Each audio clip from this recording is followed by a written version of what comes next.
Hey, everybody. If you remember a few months back, I mentioned that we were going to be starting a discussion group on the book, The 5,000 Year Leap.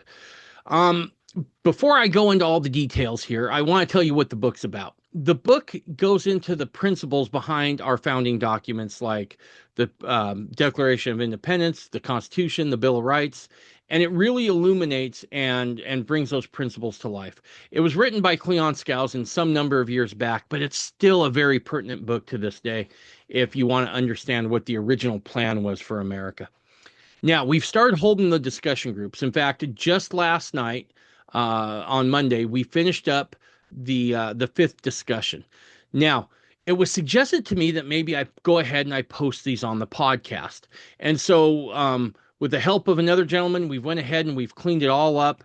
And we're going to start loading those today. Now, we've done five to this point. My plan is I'm going to load the first four today, all the way through Friday, and you'll be able to find those and just be able to listen to them and get a feel for what it's all about.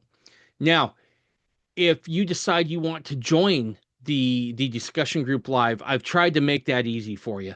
I put a link to the Zoom discussion group that we hold every Monday night at 7 p.m. Central. In conjunction with that, I've also uploaded the link in all the episode notes for kind of this discussion group, where you can join on that Telegram group and kind of join in some extracurricular discussion if you'd like throughout the week. You'll also be able to find the slides I use for my presentations and that sort of thing there. Now, this in no way affects anything I'm doing on Saturday. You'll still be able to get the normal podcast as it always is on Saturday. This is just something extra that'll go till May for you. So again, I hope you guys enjoy these things. If you wish to join the discussion group and the Telegram group, you can find those links in all the discussion group episode show notes. Anyway, I hope you enjoy this. If you decide to join the discussion group, I look forward to seeing you there. Again, that's every Monday night, 7 p.m. Central. Thanks, everybody. Bye. All right. I think we can go ahead and get going. Um, Tim, would you mind giving us an opening prayer tonight, brother? Yeah, you bet. Father in heaven, we come before you at this time this evening and ask for your spirit to be with us while we study the Constitution and study the 5,000 year leap.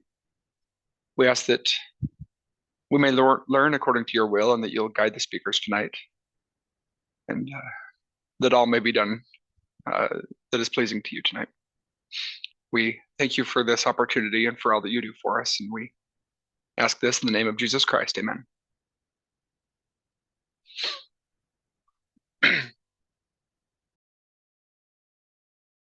Thanks, Tim. All right, we'll go ahead and share my screen here and we'll just get rolling.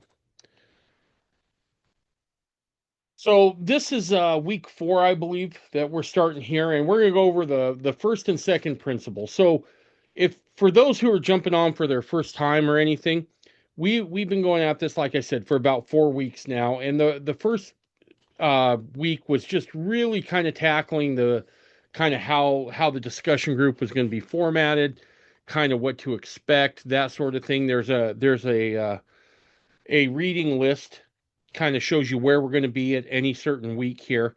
And that's always got the possibility of changing a little bit. I'm going to try to stick really close, but these things have a way of going a little longer sometimes, and so I'll always update that going forward here if that's changed. So the first part, just kind of that.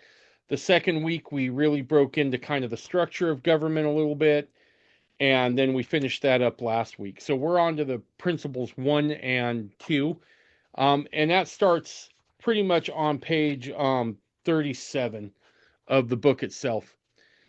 And I want to say this before I get started.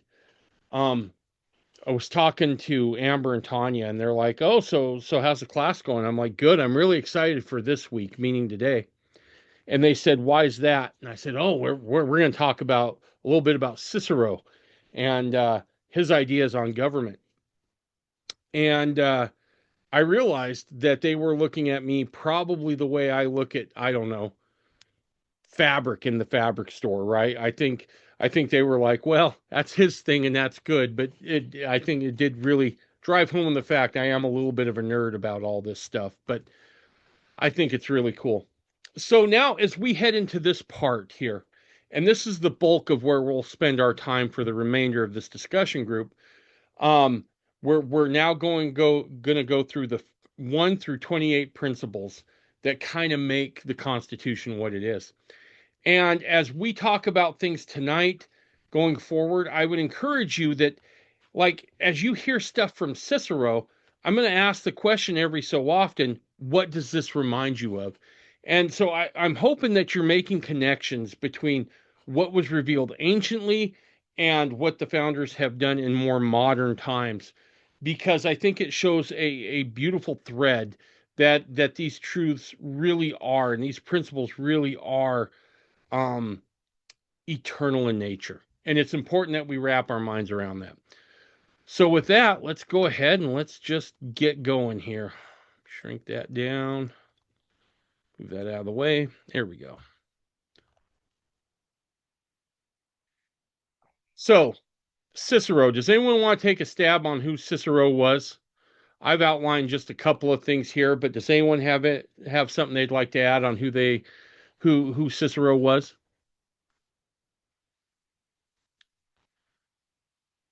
Okay. Cicero was a Roman lawyer, essentially.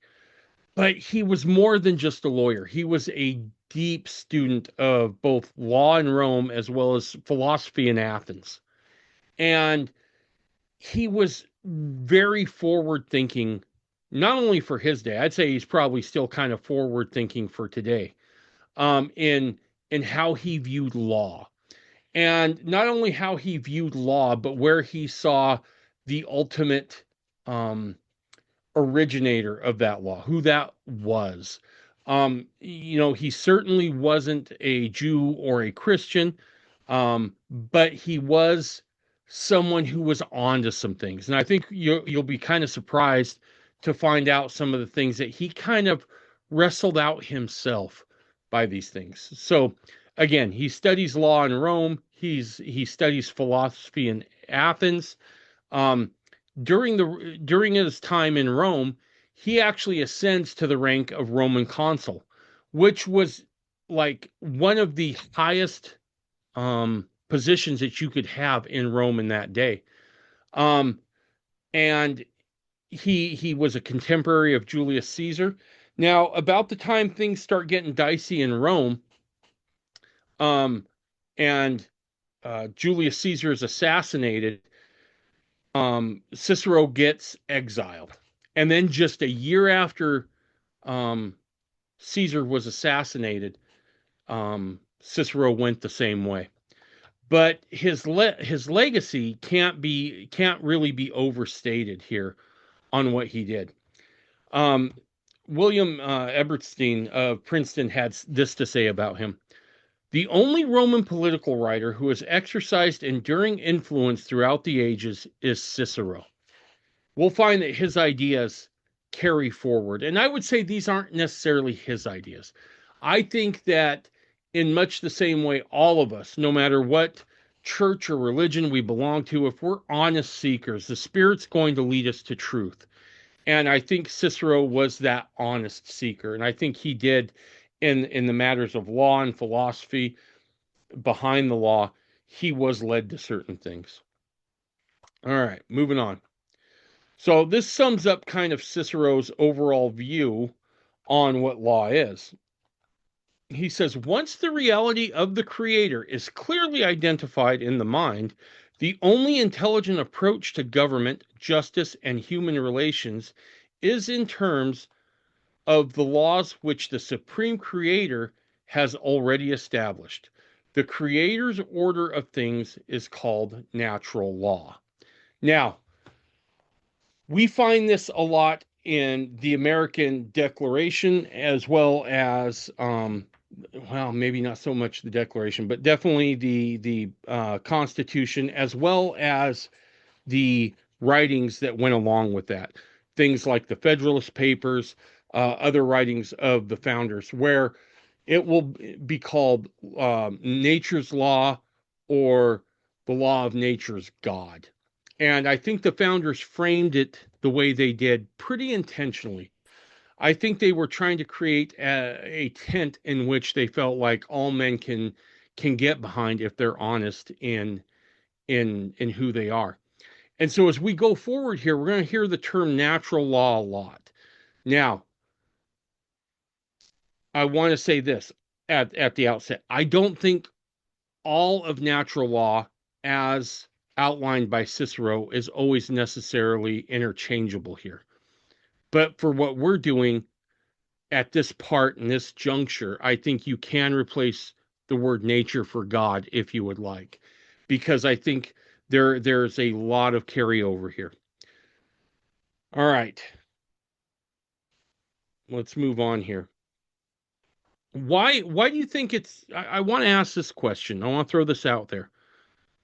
Cicero puts something very interesting. He says, once the reality of the creator is clearly identified in the mind, the only intelligent approach to government, justice, and human relations is in terms of laws which the supreme creator has already established. Why is it important to recognize the creator before we move on to things like laws and government? And I'll throw that out there for anyone who wants to answer. I find it kind of interesting that he speaks here on the reality of the creator. He's not I speaking know, about a pantheon, right? right? And when you consider the Greek pantheon, the Roman pantheon, these things, they're very lawless, really. It's really, those are more Hmm. of like emotions, temperaments, um, things that are inconsistent, and there's no eternal structure to them. They're just kind of passions that rise up. You'd Hmm. almost say it's lawlessness. And it seems that Absolutely. Cicero is completely disregarding the pagan religious ideas and has a firmly fixed idea on monotheism, thus saying the creator. And also Absolutely. a very clear understanding on who the creator is, not a um, and that's the foundation to understanding law, at least in his mind. And I think that's a fascinating approach, and I think there's a lot of truth to that. Absolutely. I do want to be fair. Cicero, and we'll get to a few parts here where he does refer to the gods. But what is interesting is that you can pick things like this out where it makes me wonder, and I don't think we'll ever know. I haven't discovered a work on Cicero that really illuminates this at all. But I almost think that sometimes Cicero is flirting with what we might look at as Mormons as the gods, right? Um, in terms of there's one that we deal with primarily, but there could be others. I think Cicero is definitely taking that kind of approach here. I think you're 100% right, Justin. He does seem to be a little bit of ahead of his time, and is awfully flirty with um oh, for lack of a better term, monotheism, for sure. So, Justin, can you just monitor too if any hands go up? I'm not sure I'll see them while I'm sharing my screen here. Yeah, yeah. All right. Does anyone have anything else they'd like to add to that before we move on? That's unfortunate. It's the worst of us humans. Mhm. So we next go to the characteristics of natural law or law of nature's God. One of those that he points out is that it's universally applicable. I want to throw that out to someone. What do you think it means when a law of God or law is naturally or universally applicable?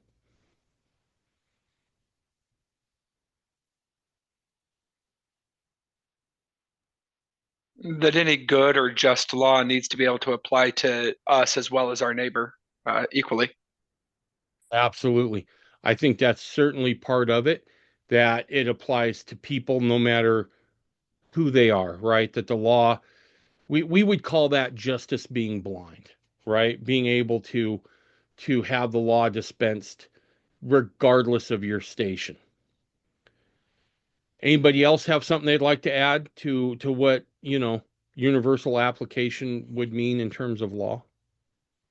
Does it have anything to do with the timeless nature of it? That's exactly what I was thinking, Vanessa. Do you want to expound on that a little bit?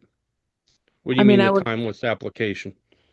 means that no matter what era we live in or what culture we live in, it should apply across the board and not be changed by whatever's happening at the time. Absolutely. Absolutely. Um, can anybody think of a time when an argument was used to pass a law where it seems to contradict with this universal application premise? Sometimes in history we can see people say, well, gosh, I mean, the founders couldn't have seen what we would be going through, right? That's kind of a common argument against the Constitution, or in allowing legislative bodies to progress past the Constitution, so to speak. I would say that a lot of gun control laws might apply that way.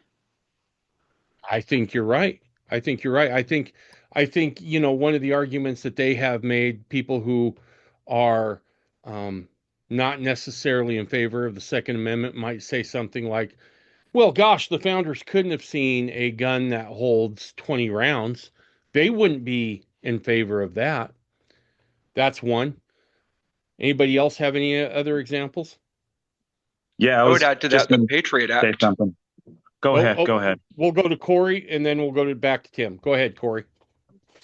Oh, I was just going to say, and yet the founders were envisioning that people could, ride around in warships and have cannons and explosives and anything like that. That was just fine, but heaven forbid you have, 20 rounds with you. It's really a wild idea that the founders would not be supporting military weapons, because it was absolutely about military weapons in every way possible. It was about the citizens being able to, go against the military with the same weapons, or anything that they possibly could carry and create. Absolutely. Tim, you were going to say something.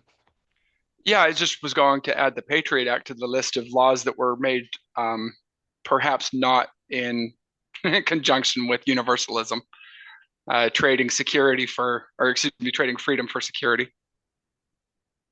Tim, that's exactly where my mind went to, and look, some of that is as I lived through it, right? And it absolutely was one of those times where people were all about lining up for that, right? And look, that's when we have to guard our freedoms the most and make sure that universal application applies, because if you wait to get resolved until you're scared, most likely you're going to pick wrong. You need to have that kind of resolve now. But Tim, you are 100% correct. And there's so many things we have not gotten back from that.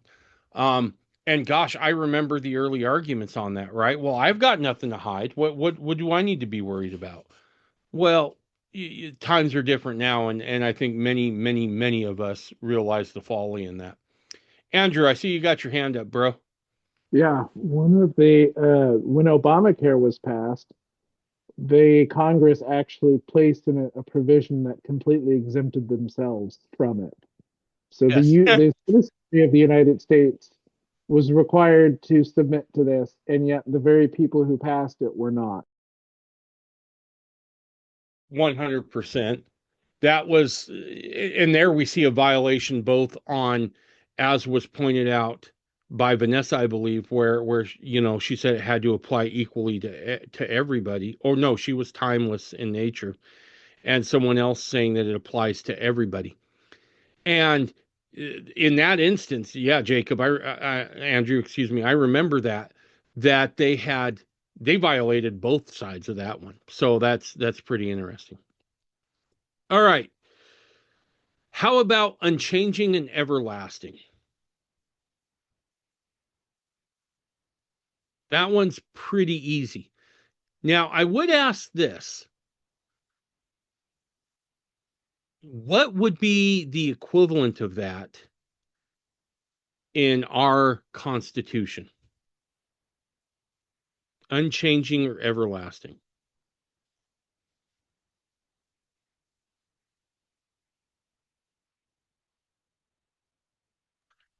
I would probably say oh, sorry. No, go ahead, Taylor. I would probably say the Bill of Rights is the closest thing that we would have to an unchanging everlasting, because some of the other things were actually intended to be amended as circumstances changed, if there was a need to do to make amendments. But the first 10 amendments, which we know as the Bill of Rights, are some of the universal statements that they wanted. Like there was people that had concerns that we weren't enumerating specific protected rights. And so that's what the first 10 amendments are, is this bill of the people that had these concerns about the Constitution not restraining government enough. And they just wanted to make sure that certain lines were absolutely clear and would never be crossed by the government. Right. 100%. I think the other thing that can point to is those unalienable rights. I think that is a huge part of what they're getting there with unchanging and everlasting. If we look at that word unalienable, sometimes I feel like we've lost stuff out of the English language that we need to revisit. And if you break down the word, it really means you cannot lean against them, right? A lien is anything that you can put an encumbrance on. Just as an example, if you're, in my profession, it's common if you have a client that has maybe been slow paying or hasn't paid at all, and it's getting close to completion of the project. And so you've done all this work, you've done a plat on a bare piece of ground, you've marked out lots, you've built roads, you've got, all the utilities in, and you haven't been paid, you start getting kind of nervous, right? Because you're like, am I going to get paid? So oftentimes what happens is that we'll put a lien on one or two parcels. And what that does is that when that goes to closing, it creates an encumbrance in title transfer. And basically the bank says, I am not lending on this piece of ground until this is cleaned up. Or I am not going to, or the title company will say, I am not transferring title on these lots because it's got a clouded title. There's a lien against it. Okay. So to our rights, what the founders are saying there is that your rights should not ever be leaned against. They should not be encumbered at any stage. Andrew, I see your hands up. Did you have something else? Oh yeah. So universal application, it means, I think, of time as well. Like 2000 years ago, the natural law was the same as it is today and will be the same 2000 years from now. And because the natural law is from nature's God, it doesn't change and it can't change. Absolutely. All right. Does anyone else? Oh, go ahead. What's that? Yeah, I was just going to say, interesting with what Andrew's saying there, this unchanging and everlasting concept, because there's now some very common philosophies and worldviews like, post-humanism, humanism, essentially stuff springing out of Darwinism that denies that unchanging and everlasting exist. They deny the very premise that can exist, and therefore they subvert. It becomes a philosophy for subverting laws because, well, why can't humans change? Why can't we evolve? Why can't we become something entirely different, which would require a change in laws to keep up with? And I think it's very interesting to see how many of the elites today and those in power, the WEF, things like this, Bilderberg Group, these people are adamant post-humanists.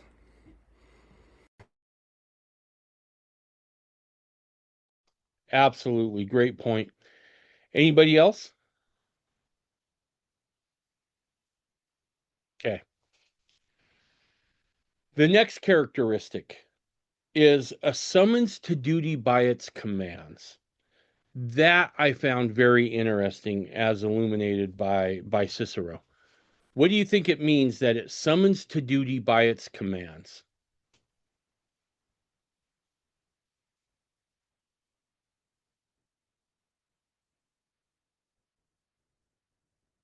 Okay.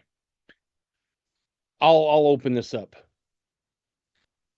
This is my thoughts on it, and I'm willing to hear others and look, I could be wrong in this, but I really think that maybe what it's talking about here is this idea that with every right there is a corresponding responsibility. It may not be enumerated, but I believe there is a responsibility for us if we're going to be responsible citizens within a republic. So let's take the First Amendment, right? We want the freedom of speech. We need the freedom of speech. That is granted to us by God. I think if you are a good steward of that right, your responsibility is to become as well versed in the subject in which you are speaking as possible. Now, none of us have time to become experts in all things. And certainly there is nothing wrong with expressing an opinion on those things, but it should be well thought out, well reasoned. Look, I am extremely patriotic, but sometimes what frustrates me is kind of the lowest common denominator of patriotism, which I often think of, guys running around with mullets screaming America. Not that I don't find it a little funny at times, but I do believe that there is a better patriotism that can be exemplified by being able to talk reasonably and rationally about these things. Does anyone have anything else they'd like to add to that about the summons to duty, or have even a different idea? I'm not saying mine is the only one. Tim. Yeah, Dave, you took the words right out of my mouth about rights having responsibilities. I was going to say almost the same thing. I just couldn't figure out how to raise my hand quick enough. But I'm going to add to that I also believe that on top of us needing to be responsible to be educated on the topic we're speaking of, I think that freedom of speech comes with it a duty to speak morally, to keep a moral value to what it is that we're saying, even if it's not technically educated, but to keep morals in our communication, because if we lose that, we're not living up to our responsibility. And can you describe what you mean by morality in our speech?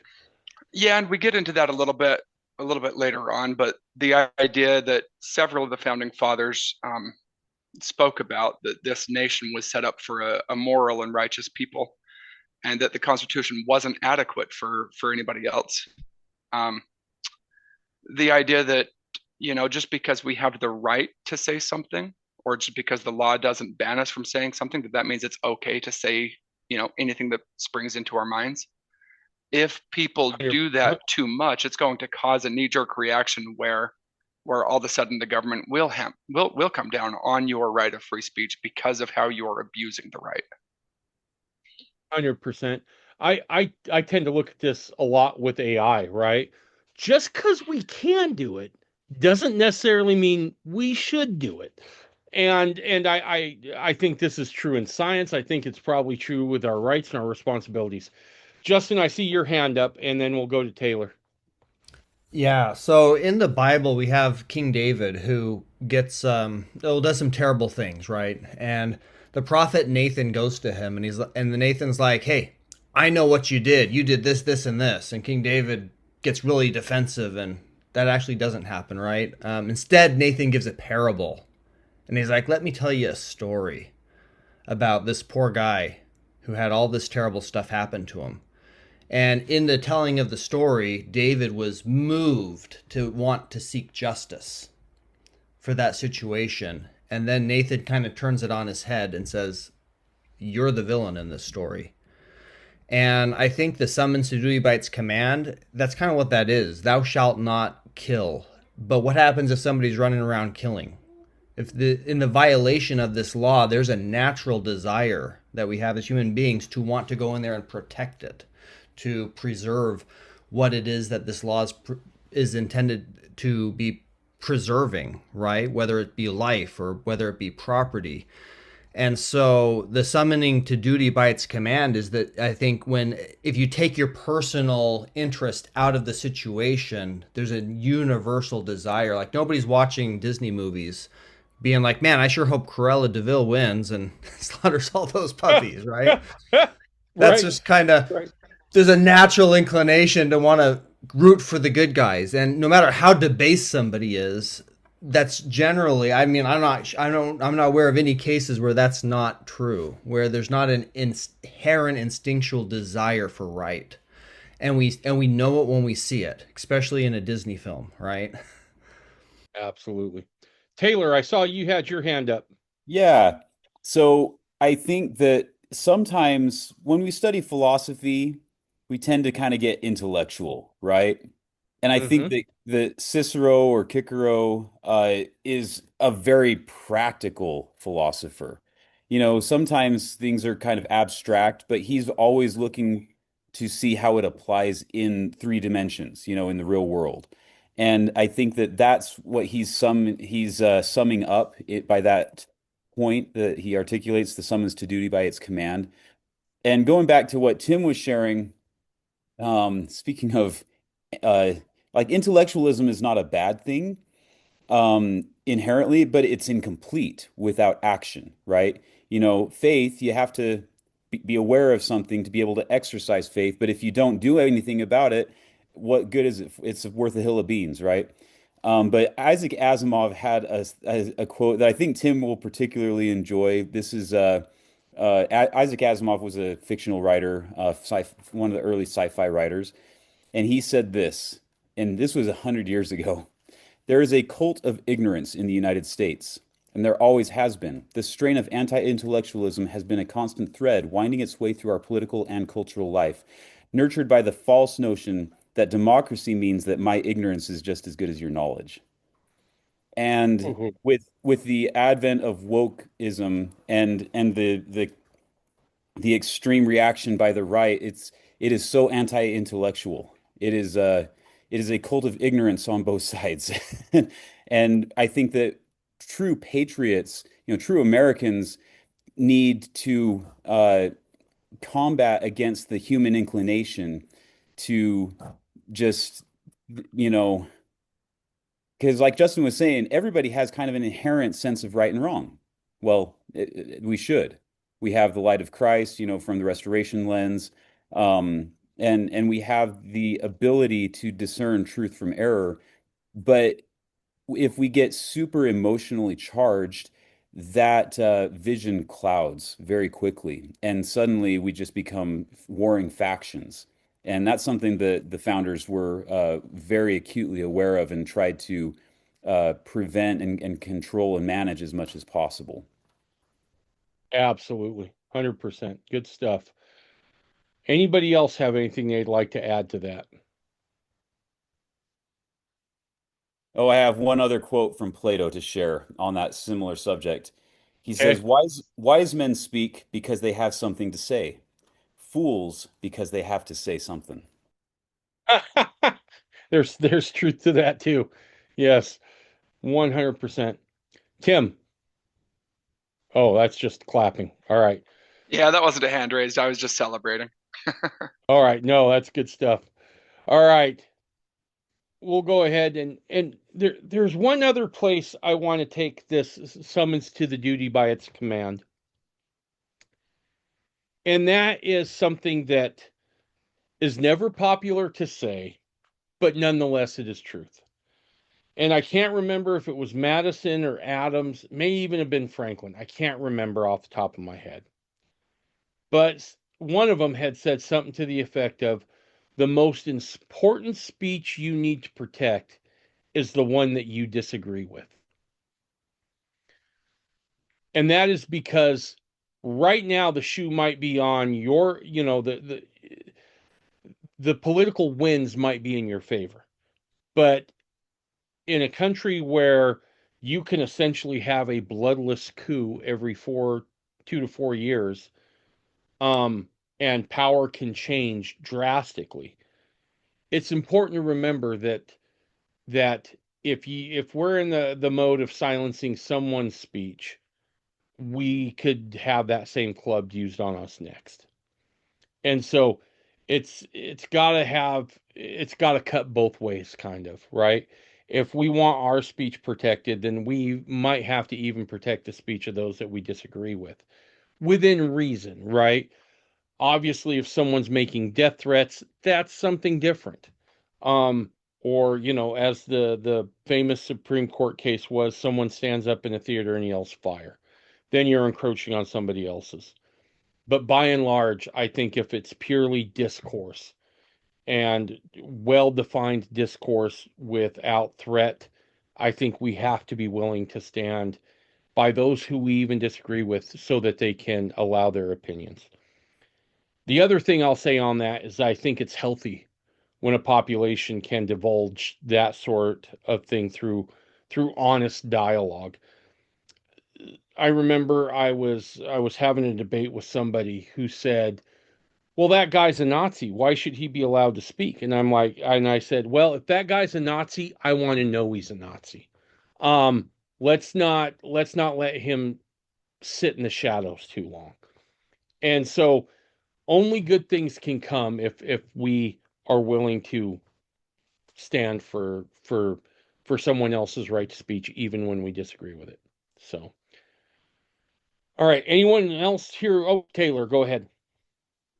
Yeah, so you bring up a really interesting point here.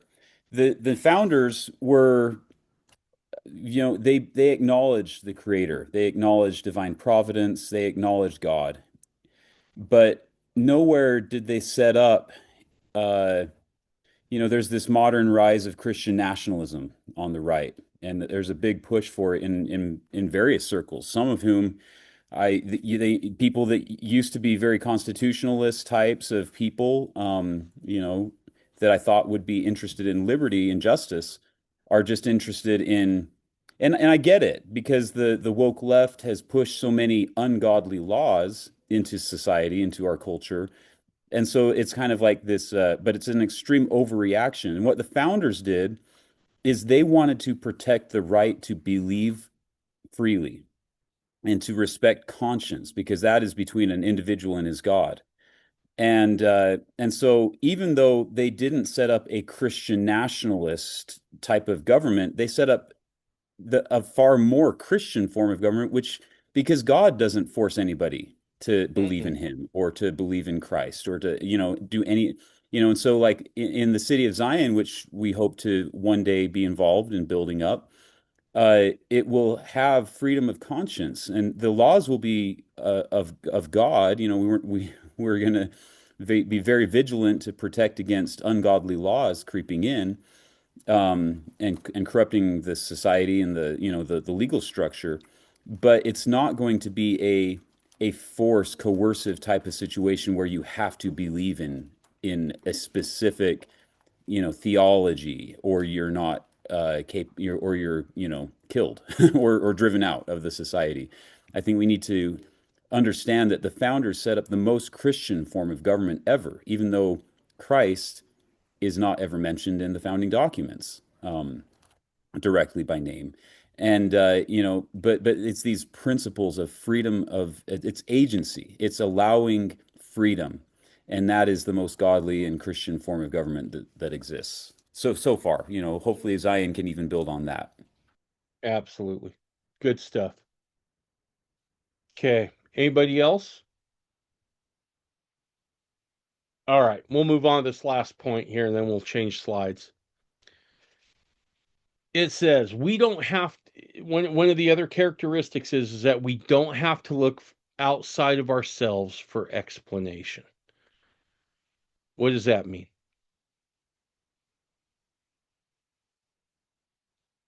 I'll take a stab here. So, when I went to college the last time, when I tore my ACL, and the boss just wanted to get me out of his hair because I was used to doing field work and office work, and all I had was office work, and I was burning through it. So he just basically goes, you know what? Just go to school. I'll pay you to go to school. Take whatever class you want. Just leave me alone so I can get some work done. And so I took a hodgepodge of courses on history and political science and US constitutional law, and just kind of really went after anything that looked interesting to me. And an interesting thing I noticed is that in many of these courses that dealt with the Constitution specifically, we didn't spend much time actually analyzing the text of the founding documents themselves. Instead, we focused on what, quote, the scholars had to say about the founding documents. And what surprised me is that the Constitution, which if you were to chop it up really small, I think we've all seen the pocket-sized constitutions, right? Tops 10 pages. Without any commentary, 10 pages easy. But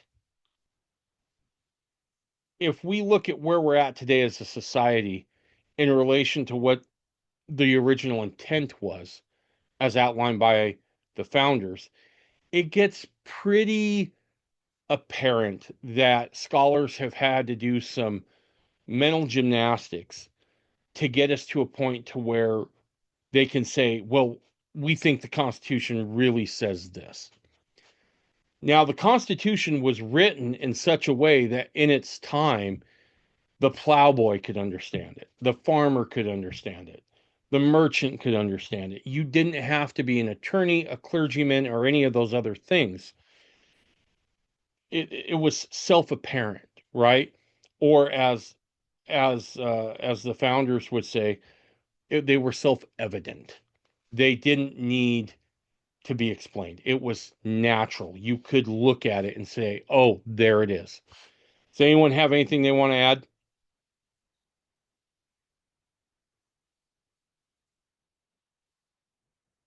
Okay, we'll go ahead and move on. Natural law can work because of our shared, some of our shared characteristics with the Creator. And does anyone have their book handy that they could read?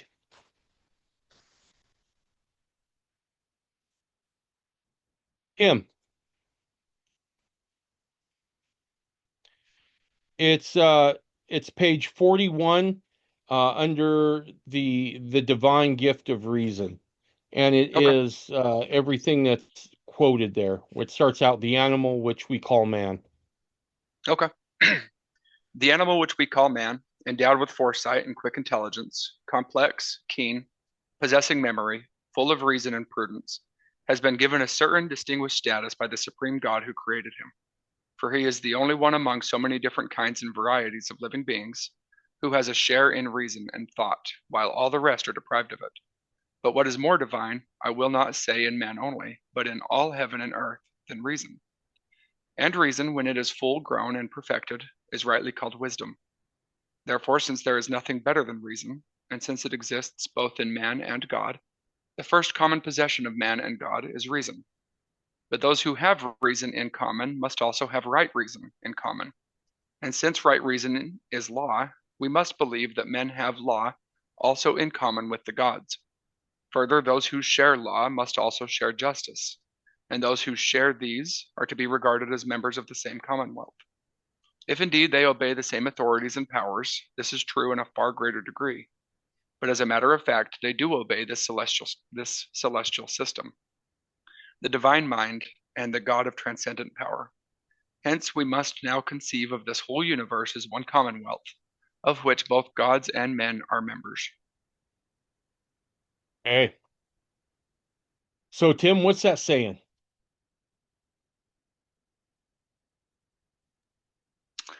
That we have a spark of the divine within us, to sum it up in a single sentence. Absolutely. And what are some of those shared qualities that we share with the Supreme Creator, as Cicero put it? Anybody? What?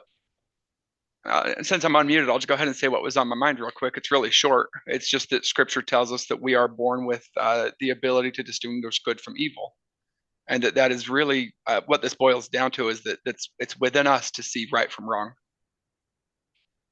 Absolutely, 100%. Anybody else? You know, I think this is Cicero saying he believes in the Mormon God.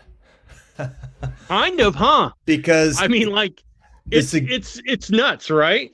Yeah, the suggestion is that God is bound by the same laws that we are, and that's a very heretical view of God in standard Christianity, where God is above all law. And here Cicero's like, by obvious reason, our Creator, as his children, you've inherited this ability to reason and understanding of law. Therefore, clearly, our Creator, or God, is also bound by these laws and possesses this quality of reason. 100%. I was astounded when I read that out of there, because I was like you, Justin. Like, I can't prove it, but there's times that I think Cicero writes the gods just so that the Hellenistic mind won't think he's heretical at some level and espousing some form of monotheism. But this idea that we can reason, that we can seek for the better, is something that's very unique to this type of natural law that Cicero was talking about. And it's unique to Mormonism as well, I would say, right? Certainly there's other religions that believe in free will. However, not as much emphasis is put on it as in, say, the restored gospel. And so there's a lot there to be unpacked and digested. But the reason that this law can work is because we share a common spark with the Creator. And that common spark is reason and intellect. And these principles are simple and self-evident enough that I think almost all of us can pick it up here. So, anybody else have anything they want to add to that before we move on and change slides?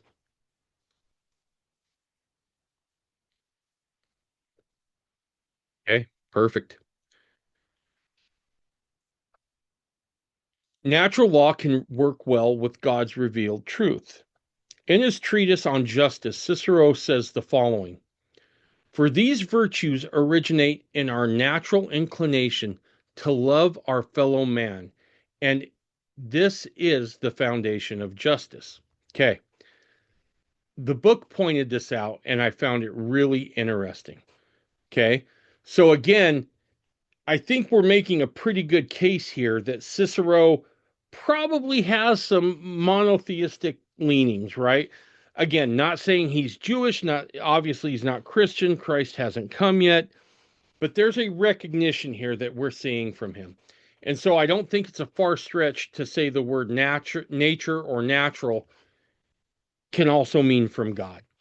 And with that, if we look at Matthew 22:36 through 38, can I get someone to read that? Andrew, would you be willing to pull that up real quick and read that? Andrew still with us? Oh, he may have logged off. Okay. You know what? I'll read that.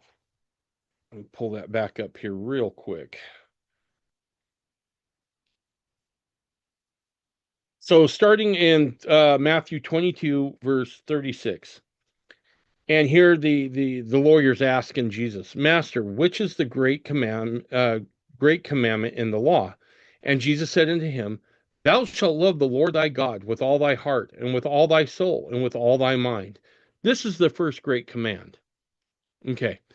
So I think when Cicero says, for these virtues originate in our natural inclination, what I think he's saying is this is kind of that reason again. This is kind of the loving God because we get these things from him and they are a part of us. And then likewise, he goes on to say, inclination to love our fellow man. And this is the foundation of justice. And then if we read in 39, Jesus says, and the second is like unto it, thou shalt love thy neighbor as thyself. So let me ask this question. Why is love of our fellow man the foundation of justice? Is that a true principle illuminated by Cicero? And if it is, why?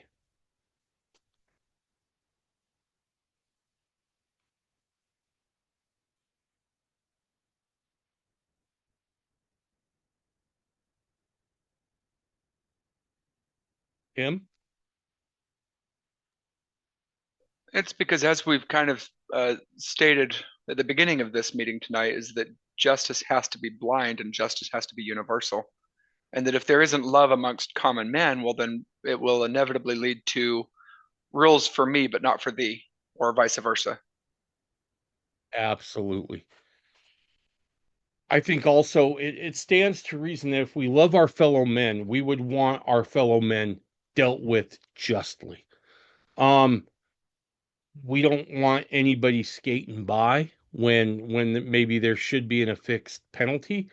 Likewise, if someone's been offended, we want to see them restored as much as we can. And so I found it really interesting that we can say this idea of natural law or God's law really still centers around God's main operation, which is love. And that if this law is applied, that the founders kind of discovered in Cicero again and other places, love should still be at the basis of this, right? And I think if we look at many of the writings of the early founders, Washington had some great things to say about this. We see that the American system, as illuminated in the Declaration, the Constitution, the Bill of Rights, it really is about loving man enough to give him the space to let him choose for himself what he could be. Does anyone else have anything they'd like to add to that?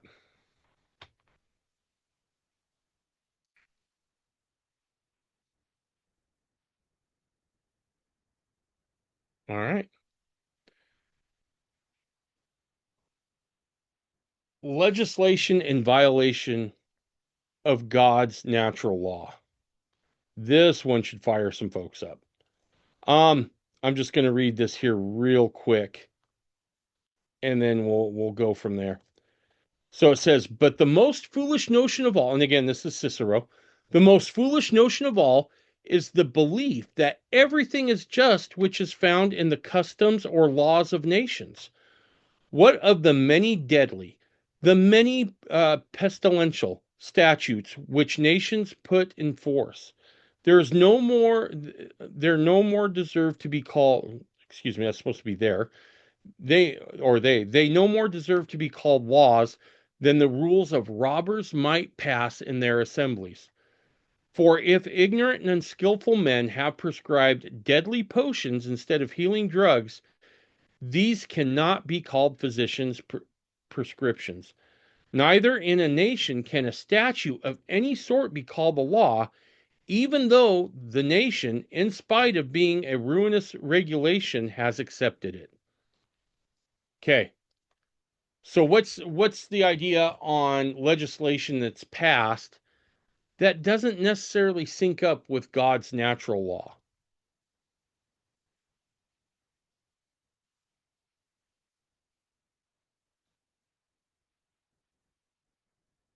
I think we can actually tie this back to a Supreme Court ruling from shortly after America's founding here. But I'm curious to get your guys's opinion on how we should view a law that is in violation of God's natural law.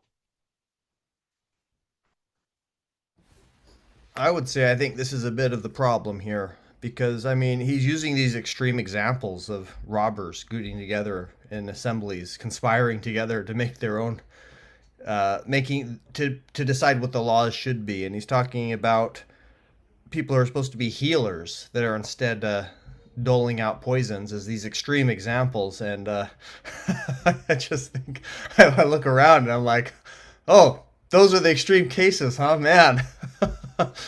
What is going on? Yeah. In this one, I had to say Cicero might be just a touch prophetic, as well as discovering monotheism from a Hellenistic point of view. This He also one was predicted 2020. right, exactly. Excuse me. Oh, there was so much here to unpack on this one. First off, I think this has some very interesting ties to a Supreme Court, and I'm blanking on the justice's name, but it was early after the American founding, and a case was brought before the Supreme Court, and the judge basically said, look, anything that violates the spirit of the Constitution should be nullified immediately. And I'm paraphrasing there. And I think Cicero was saying the same thing here, right? Doesn't matter if you accept it or not. The outcome is the same. It's in violation of God's law, and at some point this is bound to failure. The law that you pass that goes against that.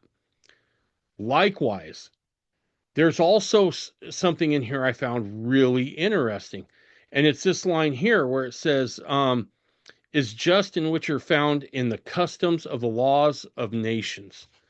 To me, this is kind of Cicero saying, look, not all law is created equal. And likewise, not every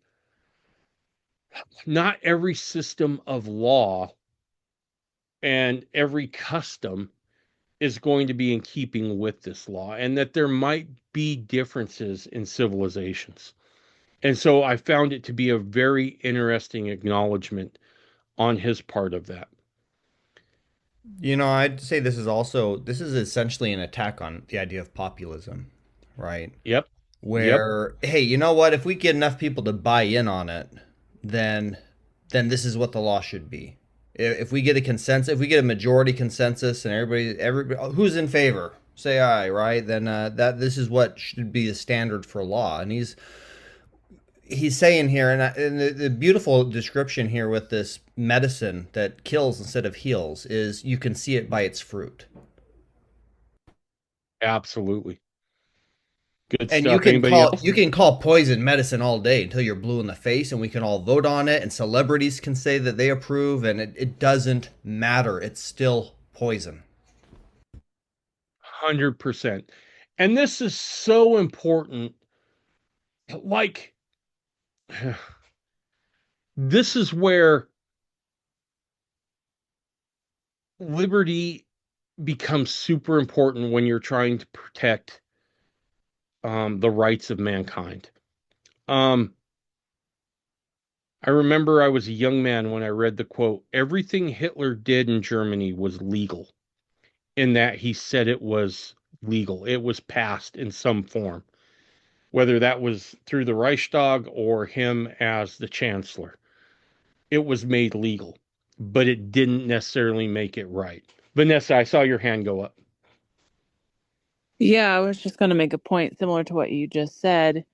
And this is something that I was teaching my kids this week as we were reading, was that just because something is legal and on the books does not necessarily have any reflection of its morality. There's plenty of things that are illegal that shouldn't be, and plenty of things that are legal that should not be.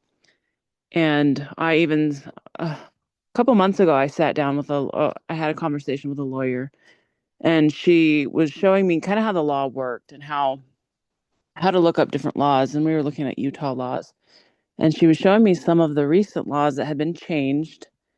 And it was very interesting because they were specific to some child abuse punishments.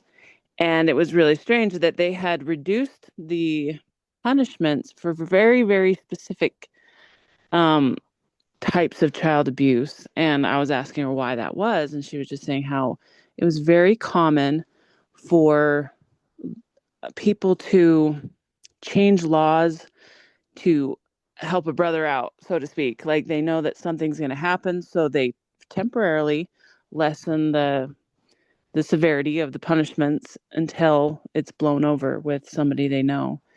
And it's just disgusting and sad to see that, but that's just an example of it's not true justice according to what Cicero's describing here, because they shouldn't be able to be changed by the customs of the nation or willy-nilly like they are. So anyway, that's just my comment. No, I think that's perfect. That's awesome. Thanks, Vanessa. Anybody else? Okay, let me ask this question. What's going to be easier? Catching something that's going to become a bad law before it gets voted on and becomes law, or trying to remove it after it's already become law? Where's our best shot at winning, so to speak, on making sure bad laws don't get passed?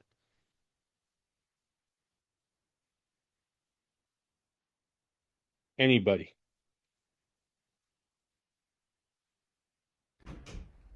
I think I get where you're going with that. I can see another side to this as well, though. So I think obviously, Sure. before things get bad, it's easier to fix.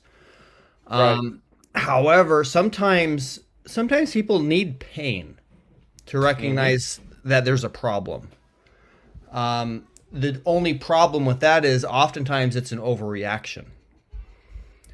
And we lose yet again, because the real issue is people don't believe this anymore.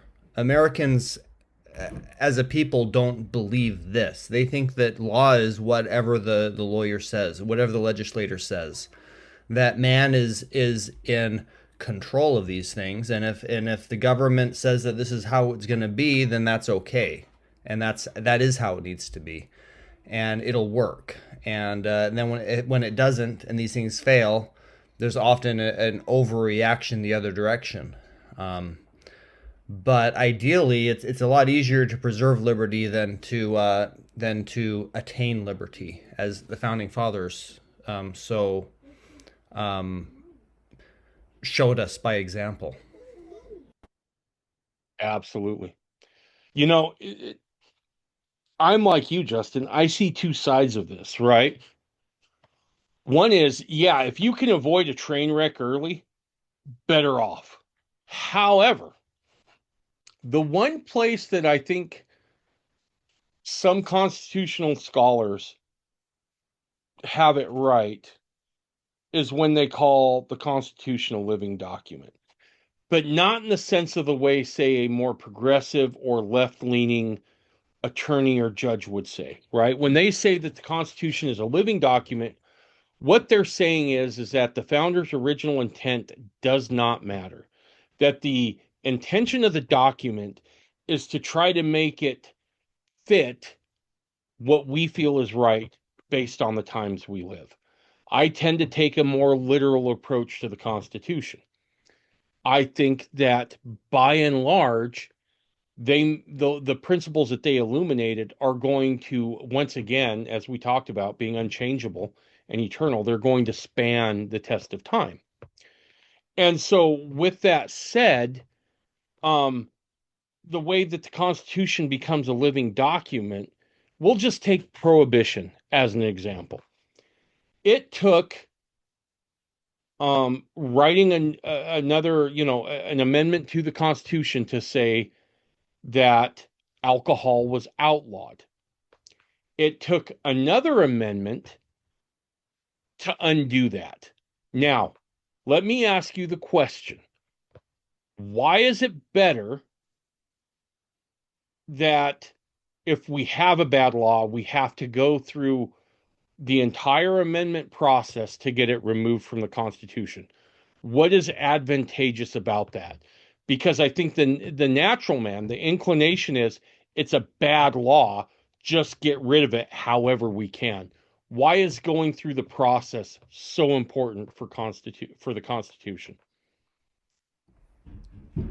Isn't this kind of like the fall? Isn't this kind of what Eve has to say about the fall? And that, hey, you know what? It's better that we go through some suffering and some sorrow so that we can know good from evil. Absolutely. So the Constitution is interesting because look, I'm not a guy who says that it can't be changed. I believe it can be through the right processes. I believe that the amendment process is there for a reason. There is a great line from Joe Rogan on one of his stand-up specials. And he was talking about this idea of amending the Constitution. And he said he often wonders if he could speak to Thomas Jefferson and show him where we are, if he wouldn't have been like, wait, you guys haven't wrote any new stuff? I wrote that with a feather. Now, not quite that lambastic about it, so to speak, or that over the top, but I do believe that there is an amendment process that was illuminated for a reason. And I think that reason is for our posterity, right? Like the scriptures show us, like if we look at the scriptures, a lot of the scriptures just show us man's foibles and man's shortcomings all over the place, especially the Old Testament. We see it in the Book of Mormon. We even see it in the New Testament some, but definitely in the Old Testament where man keeps screwing up and he's got to go back and fix things and try to make progress. Likewise, I think that amendment process is there on the Constitution so that it has scars, so that as our posterity comes behind us, they can look and go, we should just get rid of booze. If we just get rid of booze, everything is good. And then they can look at the Constitution and go, oh, wait, look, they tried this and they actually had to reverse it. And it shows the scars, right? It shows the learning that was done by our forebears so we don't make the same mistake. Does anyone have any other thoughts on that? It kind of reminds me in the Book of Mormon where the Nephites say that they remember the captivity of their fathers. And for a generation, right, they had that grounding because of those bad things they went through. But I mean, honestly, this is kind of one of the things that my biggest critique on conservative takes on the law is the focus on original intent, personally. Because I think original intent is a complete nothing burger. We should be able to argue the original intent the way the founding fathers did. They're not gods that had an original intent and it was always perfect either. We had things like slavery it was part of the original intent and it needed to go. They wanted it to go, but they weren't able to at the time. They wanted it to be improved. They wanted it. They didn't see themselves as these perfect men who had all the answers to everything. They expected us to continue that legacy, not squander it. Absolutely. Good stuff. Lee, see your hand up.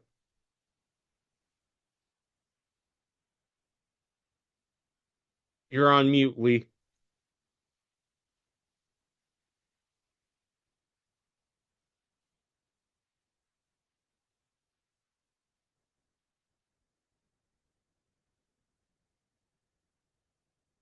Lee, you're on mute. When it should be down on the lower left. There you go. Now you're off. Can you hear me now? Yep, can hear you now. Sorry. Yeah, I'm completely new to all this, so bear with me. Hey, I attended a class quite a bunch of years ago, and it was on justice, and you guys were talking about making amendments to the Constitution, and you made the comment about how you think it's okay in certain situations. But so in this class, I just wanted to share. They went over these 8 things that had to be in place for you to have justice in this class, and I thought I'd just go through them real quick, if you don't mind me bringing them up. Please do. So if you think about chaos, the first thing you have to start with to have any justice is you got to start with personal boundaries or boundaries, period. You know, there's got to be these lines, these boundaries to even start with, right? And so as I go through these, think about the things that the government has been trying to do away with in the past recent years, and you'll see that they're taking a dig at all of these things. But after personal boundaries, you've got to have, you know, think of personal boundaries as being your body and your agency and these kinds of things. So you have to also have property rights, which is an extension of you. Okay, so those are the first two things. The third one is you've got to have no trespassing. The fourth one is called access through covenant. These are things that just stack up from the bottom. You start with boundaries, then you got, you know, personal rights, property rights, no trespassing, access through covenant. Then you've got to have due process, investigation before judgment. Before you make a determination, there has to be an investigation. You know, the sixth one is no partiality, no respecter of persons. The seventh is there must be a just penalty affixed. So, you know, for instance, you can't take the cat of nine tails on the whip to a young infant child that has made almost an innocent mistake, right? That's that idea. There has to be a just consequence affixed. And once you have all these seven, the very capping and crowning one is you reap what you sow. And these are the eight things that have basically have to be in place, or at least the seven, or you don't have justice at all. So any amendments, what I was trying to get at here is any amendments that you make to the Constitution cannot violate any of these things, or you no longer have justice. You have an injustice in some form. The interesting 100%. Yeah, an interesting thing here is once you have all of these in place, and you think of Christ fulfilling the law and taking care of our justices through the atonement, what he did is he opened up, because he satisfied the demands of justice. Now mercy and kindness and generosity and forgiveness and all these things can be extended to whatever level he wants to sow at that point, right? And he will not rob justice in any degree. Anyway, this was a pretty cool thing to me, and I just thought it was just a good time to share this. You know, if you're gonna make amendments, nothing you do can violate these eight principles, or you no longer have justice. You know, and what's Anyway. interesting, Lee, is thanks for sharing that, Lee. As you were going through that, I was just thinking as you were going through those, all of those things become pretty spelled out in our founding documents.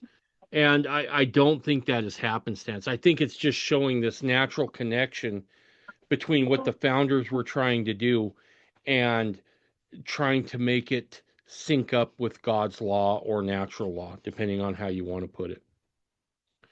Does anyone else have anything else they want to add before we move on here? All right. Again, this is kind of going along with what Lee just talked about, that all law should be measured against God's law. Cicero says, therefore, law, and I put in parentheses here, of the Creator, is the distinction between things just and unjust. Lee, there's another nod back to having justice. Made in agreement with that primal and most ancient of all things, nature, again, I put in parentheses, God, and in conformity to nature's standards are framed those human laws which inflict punishment upon the wicked and protect the good. Lee, I think your eight principles there that you illuminated kind of tie right in with this. Does anyone have anything else that they would like to add to this portion here? Any thoughts or comments, questions?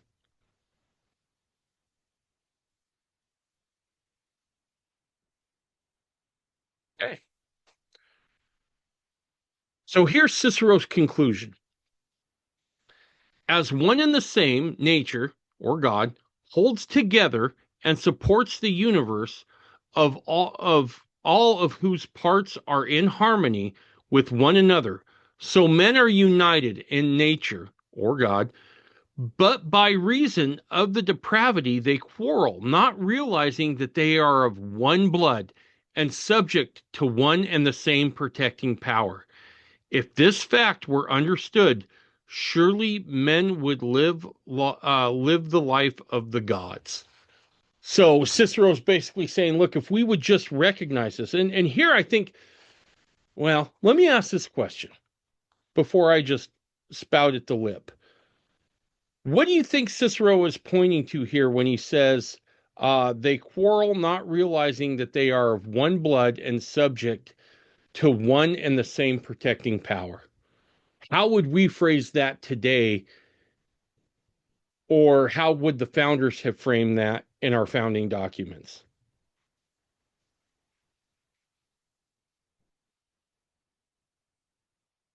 I think there's a direct parallel here to a line that we hear out of the Declaration and Constitution.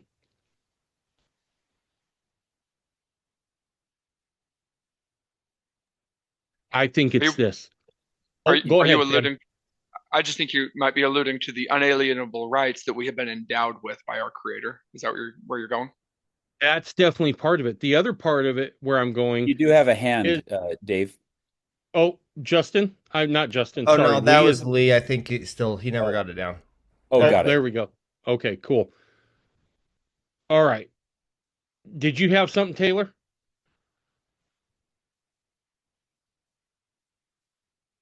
Okay. Just the phrase "all men are created equal," like Tim alluded, but I think it's the one right after that. Okay. And are endowed by their Creator with unalienable rights. But all men are created equal. I think that's exactly what it is. I think what he's saying is like, look, we are all of one blood. All are equal before the law. And we all reside on the same protecting power. It's definitely got shades of reliance on divine providence, the protecting power. I find it very interesting that that's all there. Anybody else have anything they'd like to add to this before we move on to the second chapter, which is pretty short, that we'll go over tonight? Okay, perfect. So the title of this section was that a virtuous and moral people is what's required here. And this was really the big question of the revolution.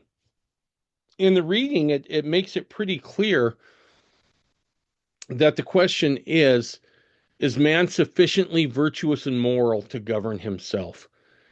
And what I find really interesting about this, and it's something I have believed for a long time, is that whether it's religion or politics, I think we're still fighting the original fight. And the question is can man, if we're looking at it from a Mormon point of view, the question is, can man govern himself to the point that he can get back to where God is and become like God? And that was really the question of the revolution. Can man govern himself? That is the question that I think we're still at today. And unfortunately, one of the things I'm seeing is a rise in kind of almost a pining for monarchy. I was talking to one young man here a few weeks back, and he had said, Dave, I really feel like what the founders given us has failed, and that they failed us in some ways, and that I think we would be better suited with a monarch. Now, from a Mormon point of view, Council 50 sort of a thing, I think you can make some arguments for it, but that role of king and priest is not going to be kingly in the sense that maybe we saw in medieval Europe. It would be a different thing. But nonetheless, I wanted to bring this out because I do think that it's important that we're reaching out to our young people on this, because they are growing disillusioned every day, more and more with the state things are. And look, I want to say this, they have valid points. They are not without veracity in some of the charges that they're leveling to us or at us. I would say that, my response to this young man was, we haven't really lived the Constitution in over 100 years. Where it would be like saying, well, working out's not working for me, but you're not really going to the gym. Of course it's not working for you. You have to do more than put on your shoes and sit on the bench at the gym. You got to go do some stuff. And so I bring this point up because this is the original argument, and our young people are being faced with this today. Does anybody have anything that they'd like to add to this part before we move on? I'd love to hear any of your thoughts or impressions here.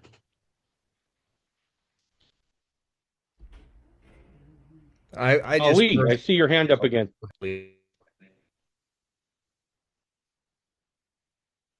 you're on mute, brother.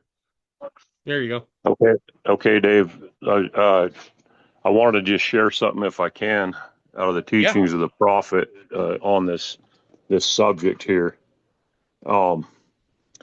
So in here, he's talking about the failed attempts at man trying to govern himself. The governments of the world, failing. Anyway, I want just a little bit here. This is the only thing that can bring about the restitution of all things spoken of by the holy prophet since the world was, the dispensation of fullness of times when God shall gather together all things into one. Other attempts to promote universal peace and happiness in the human family have proved abortive. Therefore has failed. Every plan and eye fallen to the ground. It is the wisdom of God, the intelligence of God, and the power of God to accomplish this. The world has had a fair trial for 6,000 years. The Lord will try the 7,000 himself. He whose right it is will possess the kingdom.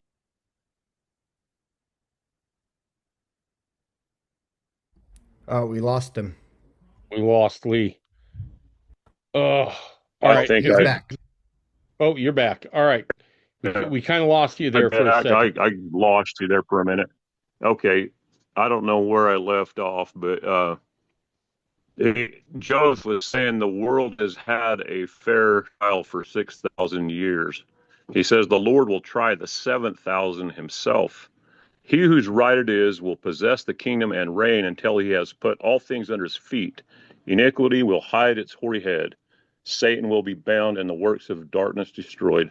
Righteousness will be put to the line and judgment to the plummet. And he that fears the Lord will alone be exalted in that day.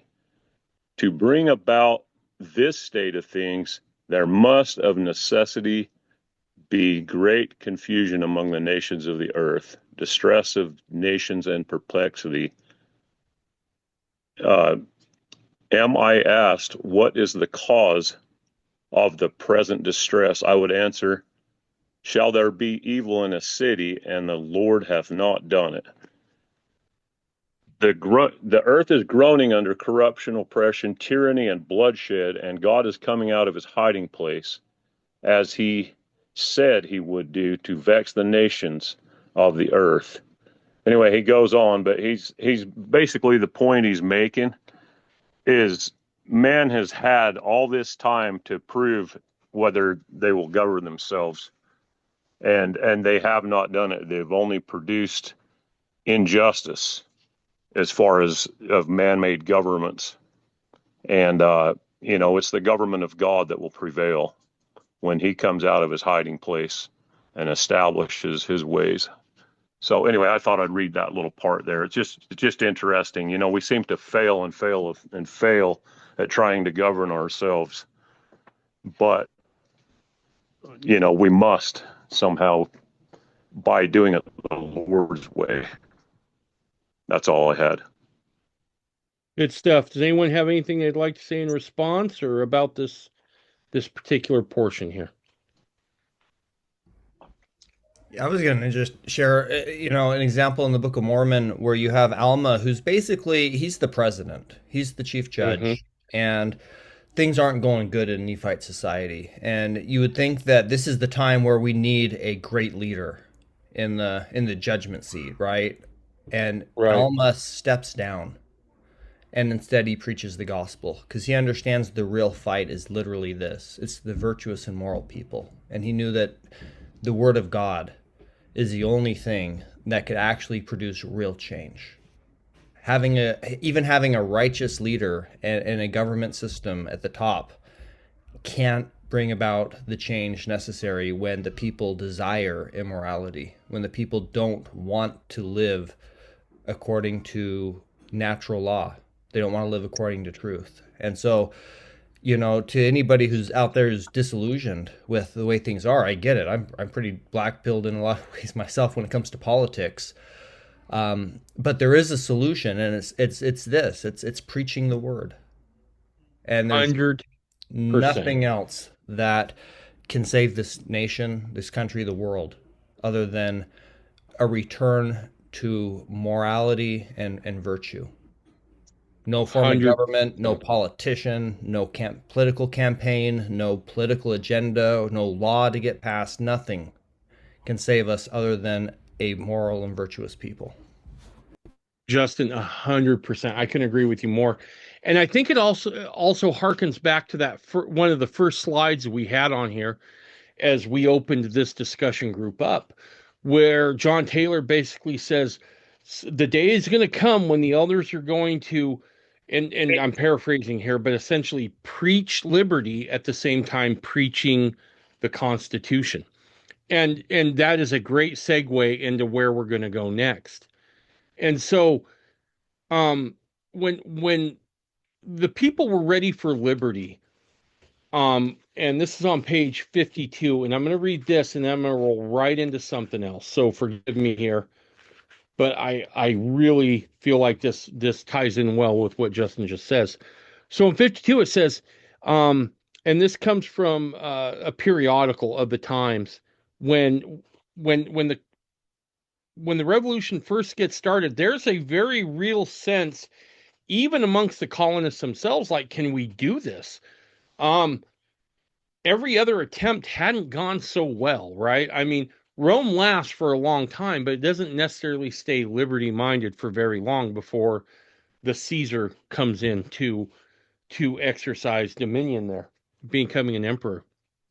And so this is what one thing said, one periodical of the time. It said, in the eyes of the Whigs, the 2 or 3 years before the Declaration of Independence always appears to be a great period of the Revolution, the time of greatest denial and cohesion, when men ceased to exhort and abuse one another, when families and communities seemed peculiarly, I can never say that word, peculiarly united, when the courts were wonderfully free of that constant bickering over the land and credit that had dominated their colonial life. Okay, so it says they do get to a point 2 or 3 years before the Declaration. And so my question was, how'd the colonists get there? And now I got a little bit of a pop quiz for you guys. Bear with me. Who's that guy? Does anyone want to take a guess? Oh, this is one of my favorite guys. Okay. This is going to tie right in with Alma and what Justin said. That man's name is George Whitefield. Now, Whitefield is an interesting character. He's an Anglican minister in England. And he's kind of like got rock star status, right? He was a guy whose oration would evoke emotion. It would evoke reason. He had it all when it came to being able to preach a sermon. But to George Whitfield's chagrin, well, let me rephrase that. To the crown's chagrin, Whitfield discovers something in the scriptures. And that is, why does man have to go to a priest? Why can't man just go to God himself? Now, that is a dangerous question to be asking in England at the time, where monarchs are in control and the divine right of kings is a thing in which the government is administered. And basically, the divine right of kings says, look, there's God, and then there's the king, and then there's the church. And it's in that order. And so anything the king does, that's sanctioned by God. Now, that's dangerous. I never want to see that in the hands of a politician. Whitfield stands against that. He says, no, you know what? If you don't have to go to a priest, then is the divine right of kings really a thing? Do we need that? And he starts preaching this in England. But yet he's making a lot of money for the Anglican Church because he is putting butts in seats in the pews. But the people who really like the king, they don't like him too much. So the Anglican Church tries to censure him. They say, you know what? You can't preach anymore inside the churches. You're going to have to go outside and preach. So he starts preaching in like local parks. And the people who are in favor of the monarchy, they do some horrific things to this man. They toss feces at him. They pelt him with vegetables. They try to tar and feather him at one point. And finally, the king hears about this, and he's like, okay, it's enough. And there's actually some reports that say that the Anglican Church was like, can we have him killed? Can we just shut him up? And the king was like, no, I don't want to do that because he does have kind of this following, and I'm worried about insurrection. And so they're kind of putting their heads together, and they go, I got a great idea. Let's send him to the New World. Let's send him to the colonies. Now, you want to talk about something that backfires. This might be the most epic backfire in all of history.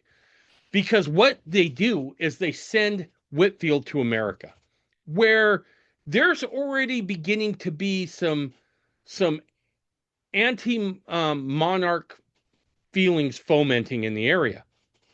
Now, Ben Franklin, who's perhaps our most skeptical founder, I make the case that he definitely believes in God, even though he's flawed a little bit and a little bit eccentric. He writes in his journal, I'm going to hear Whitfield preach this day. And that's his entry. And he comes back and he makes another entry. And he said, when I went to hear George Whitfield preach, I had determined that he would not get any money from me. But about a half past the hour, I found myself emptying all my copper into his plate. And by the next stroke of his oration, I emptied all my silver. And then by the close of his sermons, I had given him 8 pistolas, which would have been Spanish gold coins. But Franklin was moved by Whitfield's preaching. Because Whitfield was saying the things that the colonists, some of them, were already starting to feel. Why do we have to go through a king? Is he really appointed by God? Do I need to go to a priest to talk to my God? Can I do that on my own? And so his message fits beautifully inside colonial America during this time. Through Whitfield's actions, we actually see during the Revolution that the British put a hit out on what they termed the Black Robe Regiment. And they understood that much of the fervor for independence and liberty were coming from the pulpits. And so people get ready for liberty and they become ready for self-governance once they seat God firmly in his throne. in their own minds and decide to live by his dictates and precepts. And Whitefield becomes, in my opinion, the most unsung of the founding members of the American experiment. His name doesn't go on any documents, but his impact is felt throughout that revolutionary period. Does anyone else have anything they'd like to add here? This is my last slide for the night. So if anyone's got anything to add on this or any other slide, the floor is yours.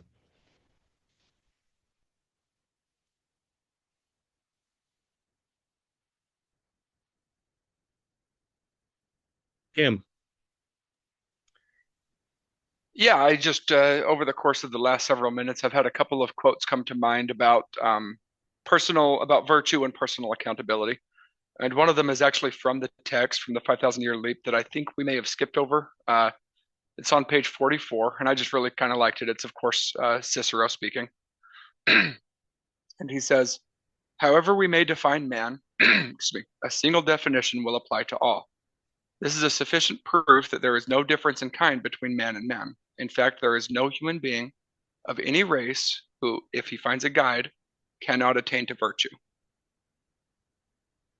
And I like that. I like that the idea that that our young nation needed a virtuous people really put the responsibility on each individual's shoulders. And then the second quote that I just wanted to share with the group is actually from a movie, and it's pretty astounding that Hollywood came up with anything like this, but I like it anyway.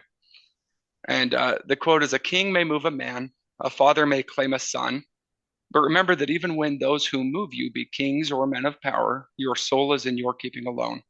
When you stand before God, you cannot say, but I was told by others to do thus, or that virtue was not convenient at the time. This will not suffice. True. What movie is that from, Tim? From Kingdom of Heaven, back in the early 2000s. Nice. Okay. No, good one. Thanks, Tim. Anybody else have anything they'd like to add?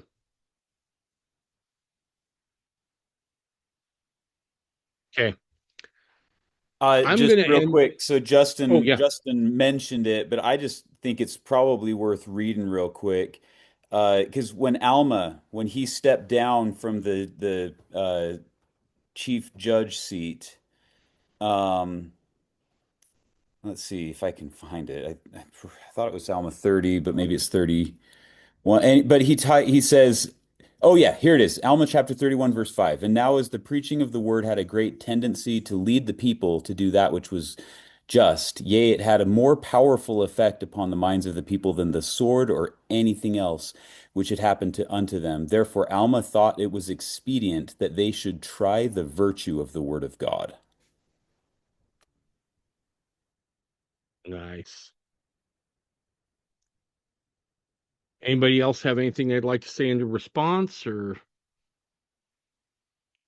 I guess I'll add one other quote. I can't remember who said this. It was in the Preach My Gospel manual when I was a missionary, but it says, true doctrine understood changes behavior far faster than a study of behavior changes behavior.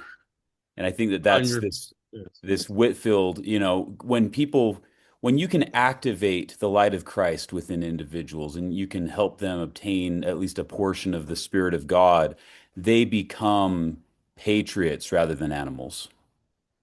Absolutely. I want to say one other thing in regards to Whitefield here. And this is where I'll wrap up for the night and just turn it over to you guys. But I think all of us, if we're sitting here in this class, we know things aren't what they're supposed to be. Because let's face it, there's a ton of other things we could do on a Monday night other than jump online and talk about a book that tries to illuminate the principles of the Constitution. And I'm guessing that at one point or another, all of us have said the words, can we just clone George Washington or Thomas Jefferson to see if we can't get this thing right? We keep looking for guys who were the founders: Washington, Franklin, Jefferson, Adams. Go down the list, Madison. The problem is, and it took me years to realize this, The reason we don't have that, guys, is because we're not George Whitefield. Whitefield has to come before Washington. Now, if we have that recognition, we now have to look at our children and say, okay, it's going to have to be them. But what does that mean for us? That means we have to be Whitefield to our children.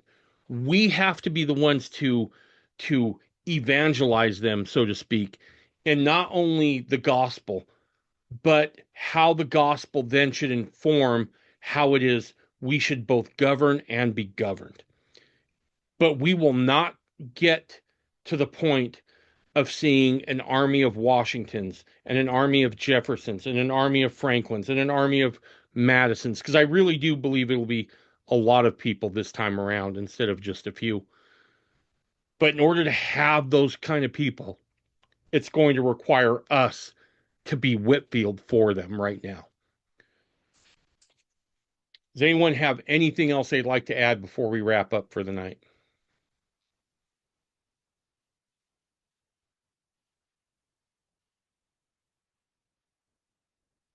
Perfect. All right, then with that, let's see. Corey, can I get you to give us a closing prayer, brother?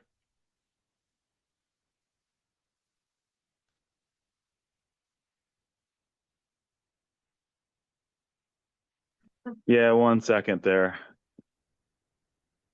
All right. Dear Father in heaven, we're grateful unto thee today for this time to gather together and just have a little conversation about the history of our country and the principles that have brought us religious freedom and the freedom to kind of express ourselves and develop into a prosperous country.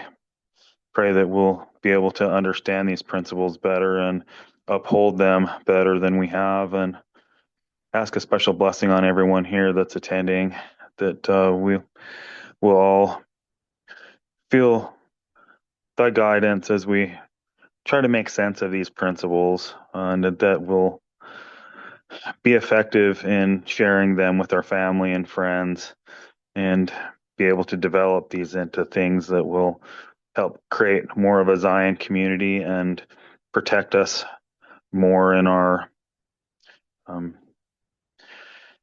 in creating justice for ourselves and for others moving forward. Just ask for those blessings to be with us here tonight and over the next while as we ponder and we learn these topics. And we say this in the name of Jesus Christ. Amen.